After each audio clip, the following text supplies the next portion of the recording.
bihi ajma'in amma ba'du. Yang sama-sama kita hormati dan kita muliakan moderator kita pada petang ini, Ustazah Jasrina, seterusnya pimpinan daripada Kelab Sahabat Pencinta Al-Quran SPAQ, para alim ulama, pemimpin-pemimpin masyarakat, para habaib, muslimin, muslimat, hadirin, hadirat, tuan-tuan, puan-puan, insya-Allah moga-moga kita semua termasuk dalam kalangan hamba-hamba Allah yang dimuliakan di sisinya. Amin ya rabbal alamin. Syukur pada Allah, kira-kiranya pertemuan kita pada petang ini pertemuan kali yang ke-28 dalam siri kuliah pengajian berkitab kita daripada kitab 77 cabang iman menurut Al-Quran dan Al-Hadis. Yang kali pertama kita bacakan kitab kita ini pada hari Ahad 6 Februari 2022 dan hari ini hari Ahad 5 Februari 2023.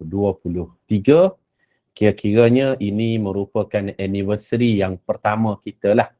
Kira-kiranya anniversary ataupun ulang tahun yang pertama pembacaan kitab 77 cabang iman menurut Al-Quran dan Al-Hadis. Dan syukur pada Allah dalam tempoh 1 tahun. Dalam tempoh 1 tahun ni, kita telah berjaya adakan sebanyak 28 pertemuan.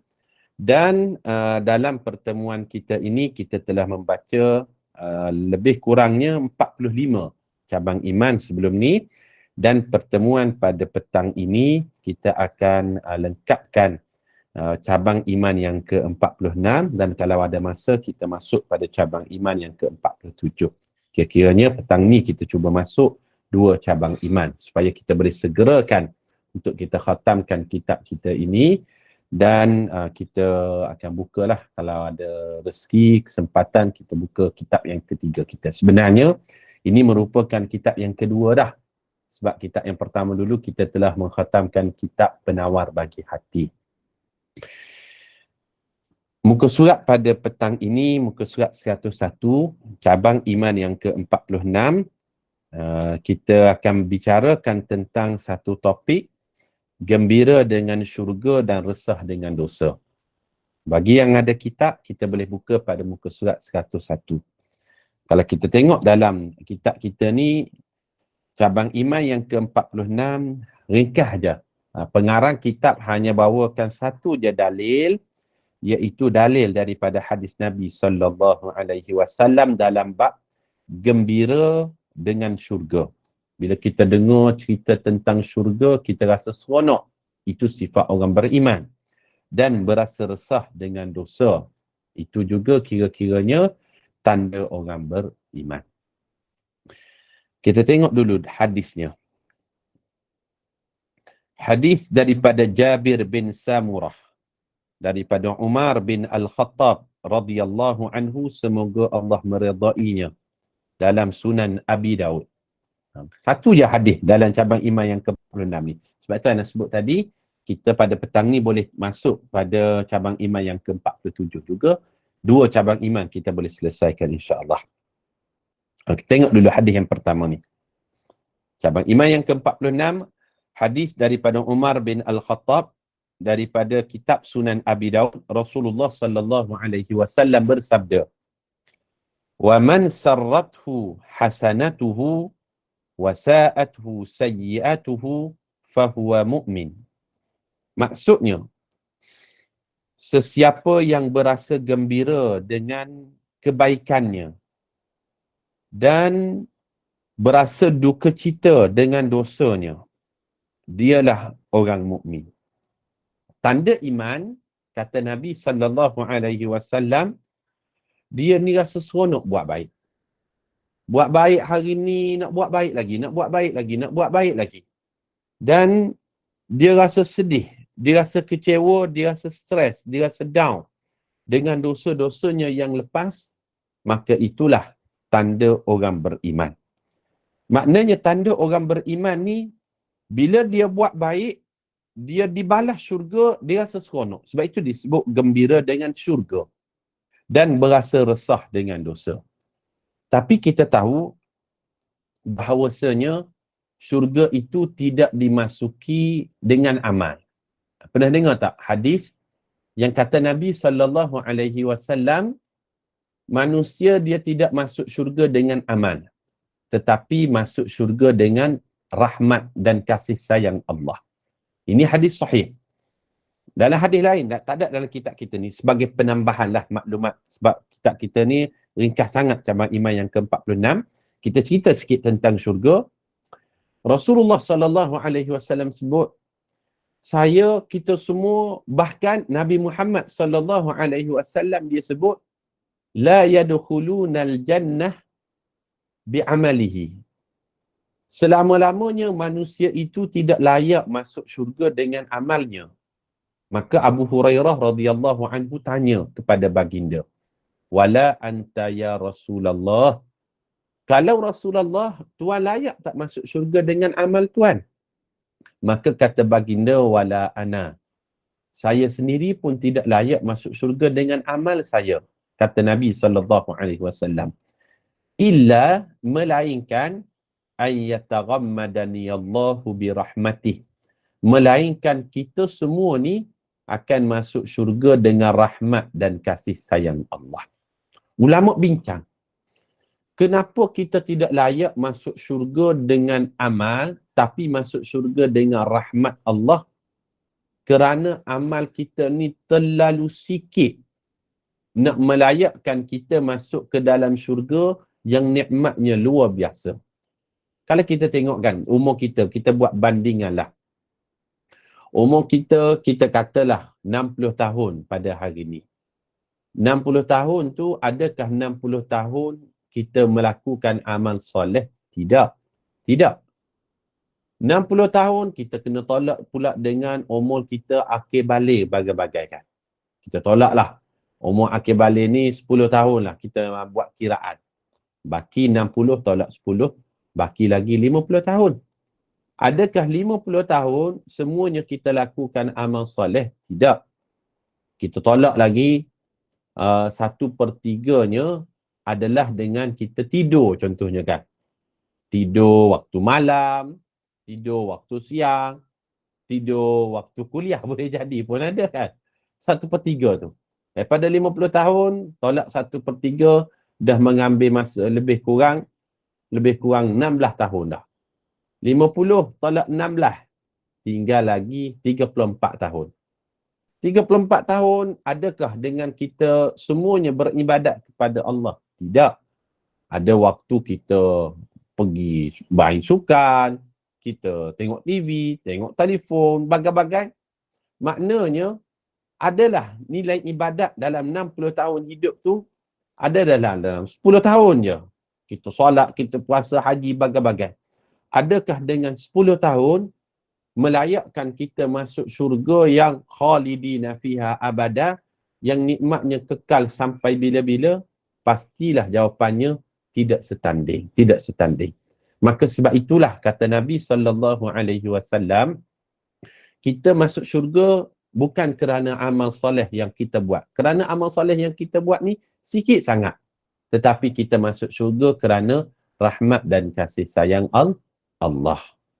Jadi, kita kena betulkan pemikiran kita, kenapa kita hadir majlis ilmu pada petang ni.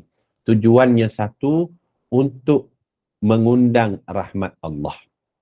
Kita baca Quran, apa tujuannya? Mengundang rahmat dan kasih sayang Allah. Kita solat, tujuannya apa? Mengundang rahmat dan kasih sayang Allah. Kita buat baik, tujuannya apa? Mengundang rahmat dan kasih sayang Allah. Maka sebab itulah, orang beriman, bila diceritakan tentang syurga, cerita tentang kebaikan dia, dia akan rasa gembira dan seronok dan bertambah-tambah untuk melakukan kebaikan. Dan orang beriman itu, wasa'atuhu sayyi'atuhu fahuwa mu'min. Bila diceritakan, diingatkan tentang dosa dan kesilapannya, maka dia rasa resah kerana dosanya banyak. Umur yang panjang ni tak bernilai apa-apa. Macam beg yang besar lah, kita buat perumpamaan. Beg yang besar, tapi dalam beg yang besar tu diisi oleh kotak, diisi oleh sampah, diisi oleh plastik, dia tak bernilai. Berbanding dengan Beg yang kecil, tapi dalam tu ada barang kemas, ada duit, ada intan belian. Begitulah perumpamaan umur yang panjang kalau tidak diisi dengan amal, tidak ada apa-apanya. Tapi kalau umur yang pendek diisi dengan amal soleh, maka itulah yang akan bernilai. Tuan-tuan yang dirahmati Allah Subhanahu wa taala sekalian, kita dah baca satu hadis dalam bab gembira dengan syurga dan resah dengan dosa, itu salah satu daripada tanda kesempurnaan iman. Pendek je pada cabang iman yang ke-46 ni. Jadi kita nak masuk pada cabang iman yang ke-47. Ini lebih besarlah kalau kita tengok perbincangan dia, kerana dibawakan pengarang oleh pengarang kitab kita ni ada 3 dalil daripada Al-Quran dan 1 dalil daripada hadis Nabi sallallahu alaihi wasallam. Kita nak fokuskan pada cabang iman yang ke-47 pada petang ni. Jelas setakat ni satu je hadis daripada cabang iman yang 46 tu. Jadi kita huraikan secara ringkas saja pada cabang iman tersebut. Kita boleh buka pada muka surat 102 dalam kitab kita. Cabang iman yang ke-47, merawat segala dosa dengan taubat. Ini kita nak bincangkan lebih detail pada petang ni. Tanda iman, tanda kesempurnaan iman adalah merawat segala dosa dengan taubat. Kita yakin tak ada orang pun dalam kalangan kita pada petang ni boleh mendabik dada angkat tangan, Ustaz, saya sikit habuk pun tak pernah buat dosa, tak pernah buat salah silap dengan Allah ke dengan manusia. Tak ada orang. Sebab Rasulullah sallallahu alaihi wasallam sebut, kullu bani Adam khatta'un. Setiap anak Adam pasti dia akan melakukan salah silap. Wa khairul khatta'in at-tawwabun. Dan sebaik-baik orang yang melakukan salah dan silap, orang yang kembali kepada Allah dengan bertaubat. Maka cabang iman yang ke-47 ni, kita berbicara tentang merawat segala dosa, salah silap kita dengan kita melakukan taubat. Kita baca dulu firman Allah Ta'ala, dalil yang pertama. Ini ada 3 dalil Al-Quran. Kita baca dulu dalil yang pertama. Allah Subhanahu wa Ta'ala berfirman, A'udzu billahi minasy syaithanir rajim. Wa tubu ila Allahi jami'an ayyuhal mu'minuna la'allakum tuflihun. Surah An-Nur ayat yang ke-31. Maksudnya, dan bertaubatlah kamu sekalian orang beriman kepada Allah. Mudah-mudahan la'allakum tuflihun. Mudah-mudahan supaya kamu berjaya. Para jamaah sekalian, kalau kita tengok, kita garis bawahkan pada kalimah la'allakum tuflihun, supaya kamu berjaya. Di sisi Allah, ciri orang berjaya itu ada 23 kesemuanya yang diceritakan di dalam Al-Quran. Ciri orang berjaya ni bila Allah sebut la'allakum tuflihun, ulaika humul muflihun, mereka itulah orang berjaya. Di sisi Allah, Allah senaraikan manusia yang berjaya pada pandangan Allah ada 23. Salah satunya kita bertemu pada surah An-Nur ayat yang ke-31. Ciri orang berjaya itu adalah orang yang sentiasa bertaubat kepada Allah di atas salah silap dan dosa-dosa yang pernah dilakukan. Kalau dalam Al-Quran kita kumpulkan semuanya, para ulama sebut ada 23 semuanya ciri orang yang berjaya. Beza dengan pandangan manusia kan. Kalau pandangan manusia, orang berjaya itu siapa dia? Boleh jadi kita katakan orang berjaya itu rumahnya besar bertingkat-tingkat, keretanya cantik berkilat-kilat, duitnya tebal berlipat-lipat, isterinya cantik memikat. Kalau kita kan, orang berjaya pada pandangan kita, kita hanya lihat, oh rumahnya besar, duitnya banyak, hartanya banyak, titlenya sekian, isterinya cantik, anaknya ramai, contoh. Tapi Tapi pada pandangan Allah, orang yang berjaya ni salah satu daripada 23 ciri orang yang berjaya, watubu ilallah. Orang yang sentiasa bertaubat kepada Allah. Kalau dalam Al-Quran, kadang-kadang Allah sebut orang berjaya ni, kadang-kadang disebut orang yang khusyuk dalam solat. Qad aflahal mu'minun. Pasti orang berjaya. Pasti berjaya orang beriman. Macam mana? Alladzina hum fi salatihim khashi'un. Orang yang salatnya dalam keadaan khusyuk. Siapa lagi orang berjaya? Walladzina hum 'anil lagwi mu'ridun. Dia tidak buat perkara yang sia-sia. Kadang-kadang Allah sebut orang berjaya ni siapa? Alladzina yu'minuna bil ghaib. Dia beriman kepada perkara ghaib. Wa yuqimuna as-salah. Dia dirikan salat. Wa yu'tuna zakah. Dia bayar zakat. Totalnya dalam Al-Quran 23 ciri manusia berjaya. Salah satunya watubu ilallahi jami'a. Bertaubatlah kamu kepada Allah la'allakum tuflihun. Kalau kamu bertaubat, kamu segera bertaubat, segera istighfar, tinggal benda yang tak baik, orang ni diberi jaminan oleh Allah, kamu akan berjaya pada penilaian Allah. Kalau kita nak bicarakan satu tajuk yang khusus pun sangat baik sebenarnya. Siapakah 23 ciri manusia berjaya pada pandangan Allah? Ini kita boleh buat satu topik yang khusus untuk kita bincangkan. Supaya apa? Dalam 23 tu kita termasuk daripada ciri-ciri tersebut. Ini kita huraikan dalil yang pertama dalam bab merawat segala dosa dengan taubat. Orang yang sentiasa bertaubat pada penilaian Allah, dialah orang yang berjaya. Kita tengok dalil yang kedua.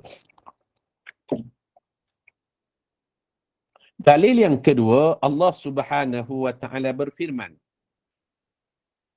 A'udzu billahi minasy syaithanir rajim. Tubu ilallahi taubatan nasuha. Bertaubatlah kamu kepada Allah taubatan nasuha, dengan taubat nasuha. Taubat nasuha ni apa benda, Ustaz? Para jemaah tanya. Kita tulis dalam nota kita di ruangan komen, taubat nasuha mestilah dia ada 7 cirinya. Ini disebut oleh para ulama, antaranya dalam kitab Rihlatun ila Daril Akhirah, perjalanan menuju hari akhirat oleh Syekh Mahmud Al-Misri dan para ulama yang lain. Kita boleh simpulkan taubat nasuha ini mestilah ada 7 cirinya. Yang Allah Ta'ala minta kita, tubu ilallahi taubatan nasuha. Surah At-Tahrim ayat yang ke-8.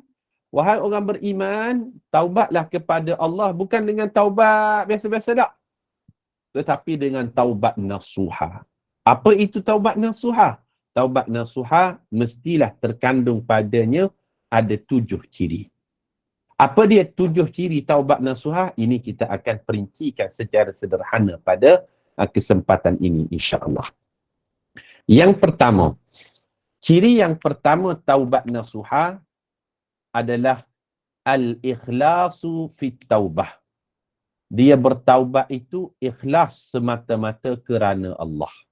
Ini ciri yang pertama orang yang melakukan taubat nasuha. Ada orang bertaubat, dia tak buat dah benda-benda tak baik. Sebab apa? Sebab dulu pernah kena tangkap polis, masuk penjara, insaf taubat sekejap. Oh, saya dah cuci tangan, dah taubat dah nak ambil dadah contohnya. Saya dah taubat dah nak curi kereta. Sebab apa? Takut masuk penjara. Bukan kerana ikhlas, kerana Allah dah.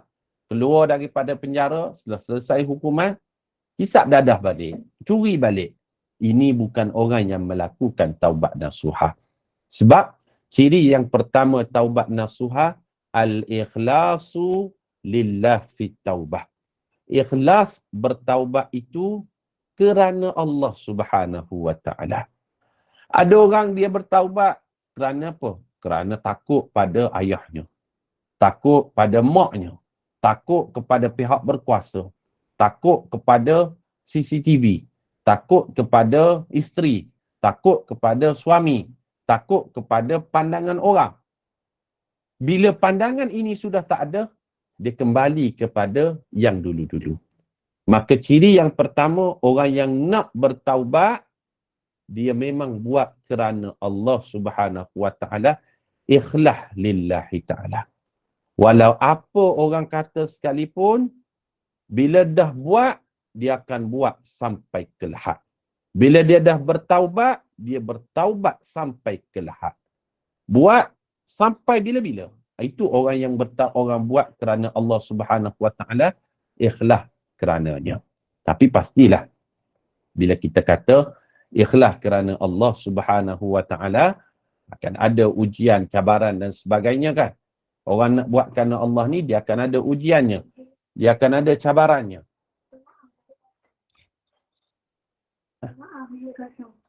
Maka bila dia nak buat kerana Allah ni, pasti ada ujian dan cabarannya lah. Maka ujian yang paling besar bagi orang nak buat kerana Allah ni, mulut orang lah. Itu pastinya. Orang akan kata macam-macam. Oh, awak ni nampak baik lain macam je. Oh, nak jadi ustaz ke? Nak jadi ustazah ke? Contoh kan. Dia nak bertaubat. Tapi bila nak bertaubat tu, kerana Allah dah. Dia akan ada cabarannya. Cabarannya apa dia? Mulut orang lah. Contoh kan, boleh jadi sebelum ni, kita dalam bab aurat, kita ambil sebagai contoh yang mudah. Kita kadang-kadang tak pakai stokin kan. Keluar tak pakai stokin dan sebagainya. Tapi bila kita buat lillahi ta'ala ikhlas, saya nak berubah dah, nak bertaubat dah, keluar pakai stokin. Jumpalah member kita yang sebelum ni. Awak ni warak lain macam, nak jadi ustazah ke? Contoh kan. Maka kita katakan, bila orang nak buat kerana Allah, lillahi ta'ala, dia akan berdepan dengan ujian dan cabaran. Ujian dan cabaran yang paling besar adalah mulut orang. Tapi kalau dah pasak dalam hati kita, kita buat sajalah. Buat sajalah. Tanah Pahang, tanah purba, kaya dengan aneka sejarah. Kalau kata sudah di kota, jangan mudah diubah-ubah. Ada tak jamaah nak jawab pantun ni? Getah dibakar dalam pelita untuk menyuluh dalam perigi. Kalau kata sudah di kota, jangan mudah diubah lagi. Ini kita sebut yang pertama, ciri taubat nasuha itu mestilah ikhlas kerana Allah Subhanahu Wa Taala, dan cabarannya pasti ada. Cabaran yang terbesar adalah mulut orang, kata-kata orang. Tapi kalau kita yakin kita buat ni kerana Allah, pastinya dipuji tidak melambung, dikeji tidak murung. Orang tengok ataupun orang tidak tengok, sama saja. Sebab apa? Kita mula kerana Allah, kita tidak akan berhenti kerana mulut manusia. Ini kita sebut secara ringkas. Ciri yang pertama, taubat nasuha. Yang kedua, ciri taubat nasuha yang kedua, al-iqla'u 'anil ma'siyah. Terus meninggalkan dosa ataupun maksiat yang pernah kita buat sebelum daripada ni. Terus tinggalkan. Sebab apa? Ada orang, dalam dia nak bertaubat, dia tangguh. Tangguh macam mana? Esoklah berubah. Contoh, minggu depan lah taubat. Umur panjang lagi kot. Tahun depan lah dia kata. Dan lagi. Nanti pencen lah dia kata. Nanti pencen pada juga. Awak bila ni nak berubah ni? Nanti pencen dia kata. Maka ciri orang yang melakukan taubat nasuha, dalam bahasa Arabnya disebut al-iqla'u fit taubah. Terus tinggalkan dosa ataupun maksiat tadi serta-merta. Tak ada tangguh-tangguh lagi. Ini yang kedua saya sebut secara ringkas sajalah. Yang ketiga, ciri orang yang melakukan taubat nasuha, an-nadamu ala fi'li dhunub. Timbul penyesalan dalam dirinya bila teringat dosa-dosa yang lepas. Kena timbulkan penyesalan. Ini ciri orang melakukan taubat nasuha.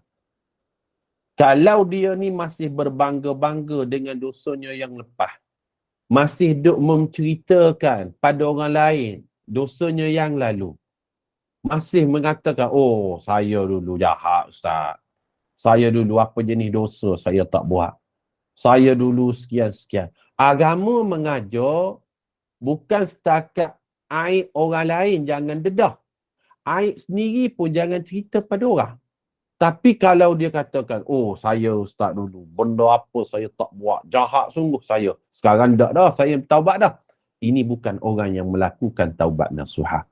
Orang yang melakukan taubat nasuha, dia tidak akan dedahkan aib dirinya, dosa dirinya, dan dia menyesal bila dia teringat, dia kenapalah aku dulu pernah buat sekian kesilapan. Maka dia hanya simpan untuk dirinya. Dalam Islam, kita nak bertaubat kepada Allah tidak memerlukan perantaraan mana-mana pihak. Tak perlu dia pergi jumpa imam ke, ustaz ke, mufti ke, siapa-siapa ke. Oh, saya nak bertaubat, boleh tak doakan saya sekian supaya Allah ampunkan dosa saya. No, tak perlu. Sebab hubungan kita dengan Allah direct, tidak ada perantaraan. Adalah setengah agama kita tak sebut. Agama apa? Bila dia nak bertaubat, dia kena bertemu dengan contoh paderi, contoh orang tertentu. Paderi tu akan minta dengan Tuhan dia, oh katakan Tuhan dia dah ampunkan dosa dia. Dalam Islam tidak. Kita dengan Allah direct, tidak ada perantaraan mana-mana pihak. Ini ciri yang ketiga orang melakukan taubat nasuha. Yang keempat, ciri orang yang melakukan taubat nasuha, al-azmu alla ya'uda ilaiha abada. Iaitu berazam takkan ulang sampai bila-bila dosa tersebut. Berazam sungguh-sungguh. Tanam niat, berazam, berusaha, berlawan, berjihad, bersungguh-sungguh, cuba untuk takkan ulang dosa ataupun silapan tadi. Contohnya pernah ambil benda yang bukan hak kita, tengok benda yang tak senonoh bagai-bagai, ataupun pergi ke tempat yang tak baik bagai-bagai, maka dia berazam sungguh-sungguh, bukan setakat menyesal, berazam takkan ulang benda tadi sampai bila-bila. Ini ciri yang keempat. Al-azmu alla ya'uda ilaiha abada. Berazam takkan ulang sampai bila-bila. Kemudian, ciri yang kelima. Ciri yang kelima taubat nasuha itu adalah at-taubah qabla al-ghargharah. Taubat mestilah dilakukan sebelum nyawa sampai di halkum. Maknanya, ketika dia hiduplah.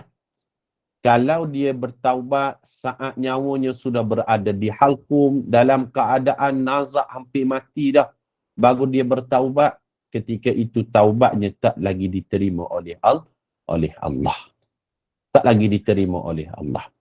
Sebab ada orang yang taubatnya saat dia ni dah lihat kematian dah nak mati sangat dah, baru dia bertaubat. Contohnya siapa dia? Taubat Fir'aun yang Allah Subhanahu wa ta'ala ceritakan dalam surah Yunus. Fir'aun ketika dia sudah ditenggelamkan oleh air laut, nyawanya sudah berada di halkum, apa kata Fir'aun ketika itu? Al-an, dia kata, inni tubtu, wahai Allah, sesungguhnya aku bertaubat kepada engkau. Aku bertaubat. Amantu, aku beriman kepada engkau dan aku bertaubat pada engkau. Kemudian Allah jawab, al-an, sekarang wahai Fir'aun kamu nak bertaubat? Wa qad asaita wa kunta minal mufsidin. Sedangkan kamu sebelum ini termasuk dalam kalangan orang yang melakukan kemaksiatan dan kamu banyak melakukan kerosakan sebelum ini. Maknanya, taubat orang beriman, kalau nak taubatnya diterima oleh Allah, taubat ketika masih hidup. Ketika nazak, ketika dah sampai di halkum, dia nak bertaubat, taubatnya itu tidak lagi diambil kira di sisi Allah. Ini yang kelima. At-taubah qabla al-ghargharah. Taubat mesti dah dilakukan sebelum nyawanya sampai di halkum. Yang keenam, totalnya ada berapa? Ada 7. Paling kurang kita dah dapat. Paling kita balik daripada kuliah online kita ni, boleh jadi isteri kita ataupun suami kita tanya. Bang, isteri kita tanyakan contoh, ataupun suami saya kita tanya. Awak tadi kelas dengan Ustaz Wan belajar tentang apa? Kita jawab, cabang iman yang ke-47, merawat dosa dengan taubat. Apa dia awak belajar tentang taubat? Kita katakan saya belajar salah satunya 7 ciri taubat nasuha. Apa dia 7 ciri taubat nasuha tu? Entahlah bang, saya pun lupa dah. Jangan demikian. Puan Niksum tu dah tulis dah sebagai perkongsian daripada 1, 2, 3, 4, 5 dah ada dalam catatan nota kita. Kita ucapkan jazakillah khairal jazak kepada Puan Niksum yang sentiasa update apa yang kita bincangkan dalam setiap kelas pengajian. Itu 5 kita dah sebut dah. Yang keenam, ciri orang melakukan taubat nasuha, al-lazimal istighfar. Kita akan sentiasa nampak dia melazimi istighfar. Dia melazimi istighfar. Sama ada dalam hatinya, ataupun ucapannya, ataupun serentak antara hati dan ucapan. Ada orang mulut tak bergerak. Tapi dalam hatinya, astaghfirullah. Ada orang hatinya boleh jadi dekat lain. Kurang khusyuk. Tapi mulutnya astagfirullah. Dengan tidak semena-mena. Tapi yang sebaik-baik istighfarnya, bila selari antara hati dengan mulut. Astagfirullah. Maka ciri yang keenam, orang yang melakukan taubat nasuha, al-lazimal istighfar. Kita akan melihat dia sentiasa melazimi istighfar. Istighfar ni banyak. Kalau yang paling mudah, yang paling ringkas, yang paling pendek minimum, kita hanya ucapkan Astaghfirullah. Kalau yang panjang sikit, kita ucapkan Astaghfirullahalazim. Itu panjang sikit. Kalau lebih panjang lagi, Astaghfirullahalazim. Alladzi la ilaha illa huwal hayyul qayyum wa atubu ilaik. Kalau yang panjang lagi ataupun disebut sebaik-baik istighfar, penghulu istighfar namanya. Disebut dengan Sayyidul Istighfar. Ini number 1, grade A punya istighfar. Macam mana? Rasulullah sallallahu alaihi wasallam mengajarkan, Allahumma anta rabbi la ilaha illa anta khalaqtani wa ana abduka wa ana ala ahdika wa wa'dika mastata'tu a'udzu bika min syarri ma sana'tu abu'u laka bi ni'matika alayya wa abu'u bi dhanbi faghfirli fa innahu la yaghfiru dhunuba illa anta. Ini the best number 1 grade A punya istighfar. Kalau orang biasa-biasa yang ringannya lah, astaghfirullah. Nak upgrade sikit, astaghfirullahalazim. Upgrade lagi atas, astaghfirullahalazim alladzi la ilaha illa wal hayyul qayyum wa atubu ilaih. The best sayyidul istighfar. Ustaz kata jemaah, kami ni tak sempat hafal lah sayyidul istighfar. Tak ada ke orang yang tulis di ruangan komen? InsyaAllah akan ada para jemaah yang copy Sayyidul Istighfar untuk sama-sama kita hafal. Bagi yang belum ingat. Ustaz, kami tak sempat untuk salin yang ditulis. Sekarang ni nak belajar mudah je. Buka phone kita tu, pergi ke Google, type Sayyidul Istighfar.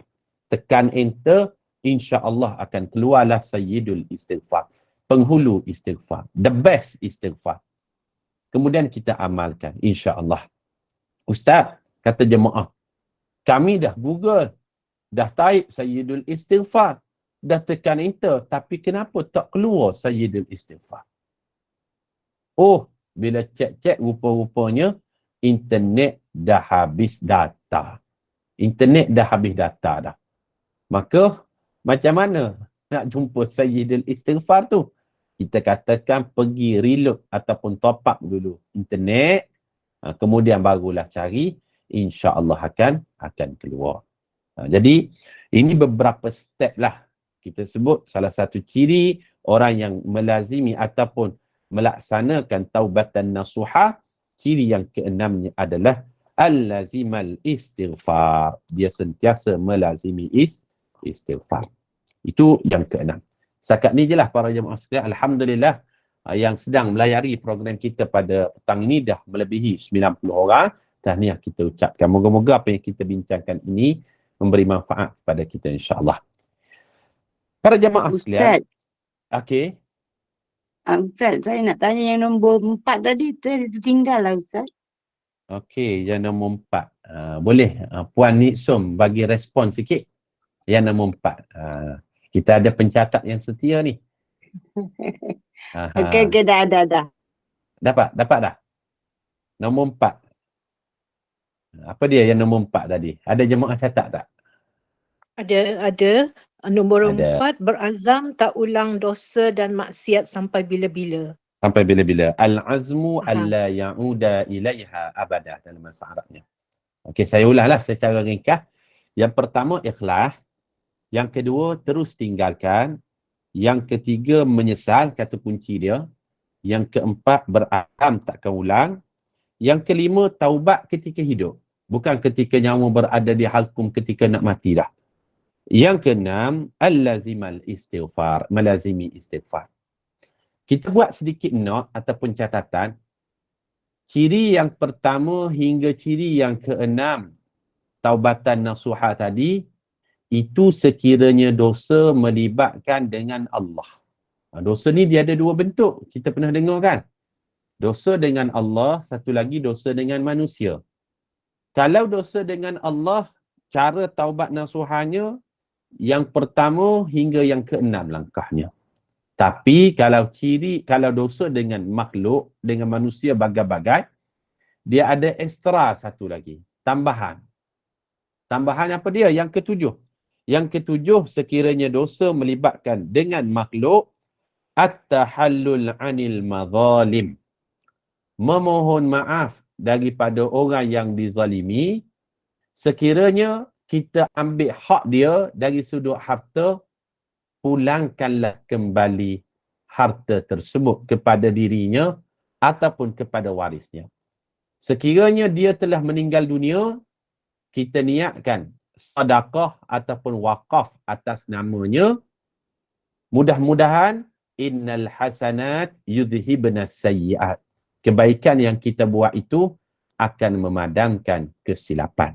Ramai yang PM WhatsApp tanya, Ustaz, saya dululah masa dulu 30-40 tahun lepas pernah berhutang dengan orang ni ataupun pernah ambil barang orang ni. Tapi sekarang ni nak bayar balik dah tak jumpa dah dia. Cari rumah dia dah tak ada dah. Cari anak waris dia pun dah tak jumpa dah. Macam mana cara dia untuk saya tahallul anil mazalim, mohon maaf dengan dia ataupun menyerah kembali hak yang pernah kita ambil dengan dia?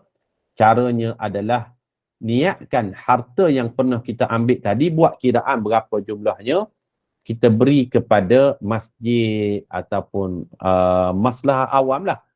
Untuk kebaikan orang ramai, masjid lah biasanya. Ataupun surau, niatkan pahalanya tadi untuk orang yang pernah terambil haknya tadi. Sebab Allah Subhanahu wa taala berfirman, innal hasanat, sesungguhnya kebaikan-kebaikan itu yudhibna sayyiat, dia boleh memadamkan dosa-dosa dan kesilapan. Ini 7 ciri taubat nasuha. Kalau ciri yang pertama hingga yang keenam melibatkan dosa dengan Allah. Kalau dosa dengan manusia, yang pertama hinggalah langkah yang ke-7. Setakat ni jelas para jemaah sekalian, perbincangan kita cabang iman yang ke-47 pada dalil yang kedua kita huraikan. Jelas ke? Jelas Ustaz. Alhamdulillah. Kalau jelas, kita lanjutkan kepada dalil yang ketiga dan kemudian kita akan tengok satu dalil dari hadis Nabi sallallahu alaihi wasallam. Firman Allah Ta'ala. Ini panjang sikit ayatnya. Kalau boleh, para jamaah pun yang ada kitab di depan kita, kita baca beramai-ramai dalam di rumah masing-masing lah. Supaya kita dapat pahala membaca Al-Quran. A'udzu billahi minasyaitonir rajim. Wa anibu ila rabbikum wa aslimu lahu min qabli an ya'tiyakumul 'adzabu thumma la tunsarun. واتبعوا أحسن ما أنزل إليكم من ربكم من قبل أن يأتيكم العذاب بغتة وأنتم لا تشعرون أن تقول نفس يا حسرة على ما فرطت في جنب الله وإن كنت لمن الساخرين أو تقول لو أن الله هداني لكنت من المتقين أو تقول حين ترى العذاب لو أن لي كرة فأكون من المحسنين. Ayat yang saya baca dan kita semua baca tadi dipetik dari surah Az-Zumar pada ayat yang ke-54 hingga 58. Kita baca maksudnya. Kembalilah kepada Tuhanmu dengan bertaubat serta berserah kepadanya. Sebelum kamu didatangi azab, kerana sesudah itu kamu tidak dapat ditolong. Kita garis bawahkan perkataan azab di situ dengan maksud al-maut, iaitu kematian. Maknanya bertaubatlah kamu sebelum kamu ni ditimpa kematian. Kerana bila kamu dah mati, kamu tak boleh ditolong lagi, kata Allah. Ikutilah, muka surat 103, ikutilah sebaik-baik apa yang diturunkan kepadamu dari Tuhanmu sebelum kamu didatangi azab secara mengejut. Azab secara mengejut tu kita tulis dalam kurungan kematian secara mengejut. Sedang kamu tidak menyedarinya. Supaya janganlah seseorang berkata, sungguh besar kecewaku kerana aku telah melalaikan kewajipanku di sisi Allah. Menyesal, dia kata, kenapalah aku dulu tak buat kewajipan, tak solat, bagai-bagai. Serta aku telah menjadi dari orang yang sungguh memperolok-olokkan agama Allah. Atau dia berkata, kalaulah Allah memberi hidayah petunjuk kepadaku, tentulah aku menjadi dari orang yang bertakwa. Atau berkata, semasa dia melihat azab, iaitu kematian, kalaulah aku dapat kembali ke dunia, nescaya jadilah aku dari orang yang mengerjakan kebaikan. Subhanallah, Masya Allah. Ayat ini kita tulis, kita note sikit ataupun kita bintang sikit.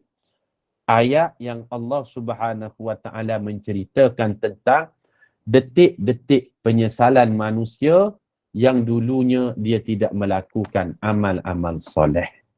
Moga-moga kita tidak termasuk dalam kelompok itu dan kita manfaatkan masa yang ada ini sebaik mungkin, semuanya bernilai ibadah di sisi Allah.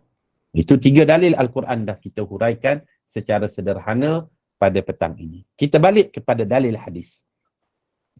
Dalil hadis ada satu, muka surat 103. Kita baca hadis tersebut.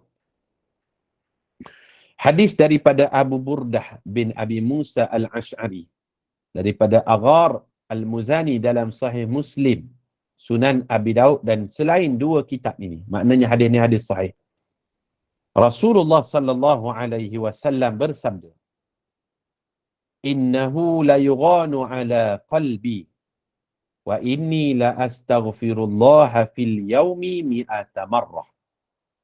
Kata baginda sallallahu alaihi wasallam, sesungguhnya hatiku juga pernah terleka daripada memikirkan hal umat dan maslahat mereka. Dan sesungguhnya aku beristighfar kepada Allah sebanyak 100 kali sehari. Subhanallah. Kalaulah lupa tentang orang lain dikira berdosa, maksudnya banyaklah dosa kita, betul tak? Kita kadang-kadang leka dengan hidup kita sendiri, sehingga lupa kepada orang lain. Kalaulah benda tu dikira berdosa, maka banyaklah dosa kita. Tapi Nabi SAW sebut, aku ni, dia bukan lupa kepada Allah, tapi lupa kepada umat. Umat dia ramai. Kadang-kadang adalah satu-satu detik aku terlupa dengan nasib umat aku, keadaan umat aku, keadaan orang lain. Kalaulah benda tu berdosa, banyaklah dosa kita. Tapi Rasulullah SAW mengatakan seolah-olah dirinya berdosa bila lupa kepada orang lain, maka bagi menebus lupa tersebut ataupun kesilapan dia lupa perkara tadi, maka dia kata, la astaghfirullah fil yaumi mi'ata marrah. Aku beristighfar kepada Allah di atas lupa tadi 100 kali sehari. Minimum Rasulullah SAW sebutkan istighfar. Sama ada istighfar yang astaghfirullah saja ataupun sayyidul istighfar dicampur-campur, tak kurang daripada 100 kali sehari. Moga-moga kita diingatkan oleh Allah Subhanahu wa taala agar memperbanyakkan istighfar. Kalaulah tidak mampu sebagaimana dilakukan oleh baginda, istighfarnya 100 kali sehari minimum, lebih tu pastilah. Moga-moga kita ada juga detik-detik kita beristighfar pada setiap hari, insya-Allah. Jadi alhamdulillah, pada perbincangan cabang iman yang ke-47 ini, banyak yang kita huraikan dalam bab merawat segala dosa dengan taubat. Insya-Allah kesempatan akan datang kita akan bincangkan tanda iman yang ke-48, iaitu melaksanakan ibadah korban, tanda kesempurnaan iman. Insya-Allah kita bincang bab korban nanti. Kita akan tengok hukum korban ni macam mana dan isu-isu semasa berkaitan dengan ibadah korban. Moga-moga memberi persiapan kepada kita pada hari raya Idul Adha nanti, kita dah ada ilmu dah berkaitan dengan ibadah korban. Ibadah korban salah satu tanda kesempurnaan iman. Jadi anda rasa sekadar itu saja 2 cabang iman yang kita huraikan pada petang ini. Moga-moga bermanfaat. Jadi saya kembalikan majlis kita ini kepada Ustaz Jasrina. Persilakan Ustaz. Baik, Alhamdulillah.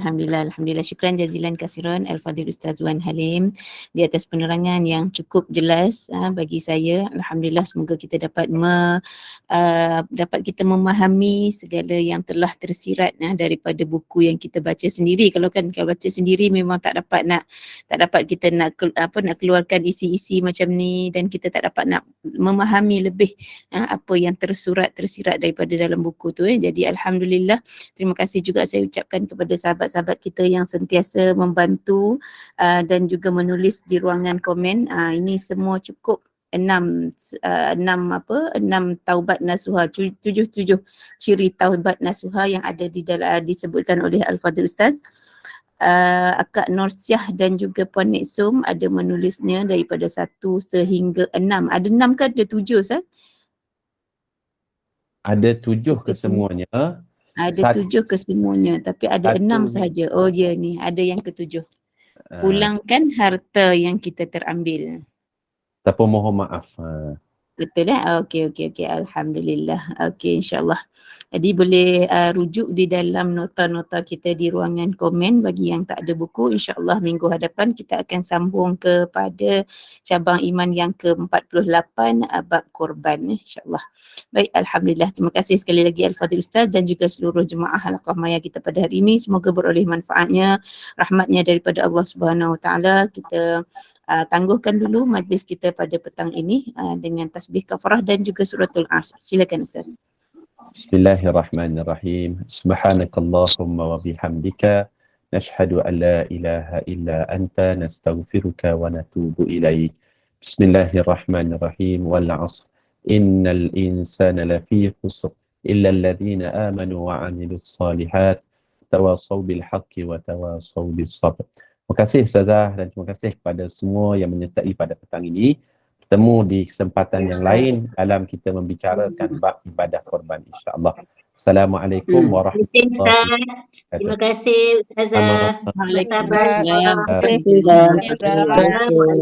Assalamualaikum warahmatullahi wabarakatuh. Terima kasih Ustazah. Waalaikumsalam warahmatullahi wabarakatuh.